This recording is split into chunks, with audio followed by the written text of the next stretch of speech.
Hey everybody, I'm back here doing some more factoring of trinomials. So when we're looking at factoring trinomials, the first step you should get into a habit of doing is putting that variable inside a set of binomials, and you're going to need to know what that setup is going to be. So we're going to start off at least with this by putting different variables for some reason. I don't know why, but these should be x's. So it doesn't really matter what that variable is, but either way, obviously you can't have two different variables in these. So what you're going to do is you're going to look at that constant. These are when a is 1. That means the x squared value is 1. So we're going to take a look at that negative 12. We want to find factor pairs of negative 12, all of them that there are, and they're going to end up being the ones that add up to a positive 4. So we're going to start off with a negative 1 and a positive 12. Then we have a positive 1 and a negative 12. We have to consider all options in these. Then we have 2. So we're going to do negative 2 and a positive 6. We've got a positive 2 and a negative 6. And then we also have negative 3 and a positive 4. And then the positive 3 and a negative 4. That's all of my factor pairs that will add up to be negative 12 or multiply to be negative 12. And now I got to find the pair that's going to add up to a positive 4. So the only one that I'm going to be able to do with a positive 4 is this set right here. 6 plus a negative 2 will get me a positive 4. So what we're going to do is we're going to put a minus 2 in one of these. It doesn't matter which one. And then the other one is going to be plus 6. And then that would be my factored out trinomial. And then when we go over to this one over here, we're going to do kind of the same situation.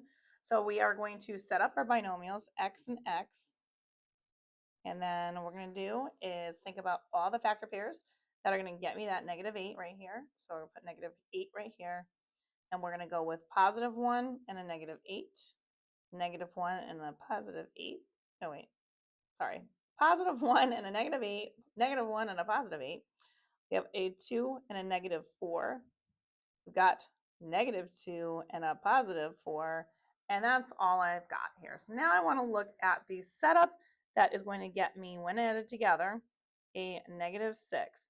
Now notice that when I do this, if I'm looking at this, I see nothing works, right? Nothing here is going to add up to a negative 6. This is a negative 7 when added together. This would be a positive 7. This would be a negative 2, and this would be a positive 2. This does not work. So this is going to be what's called a not factorable situation. And that's what we would have for something like this. It's okay to have that happen. So don't freak out, don't panic. This just would not have to happen.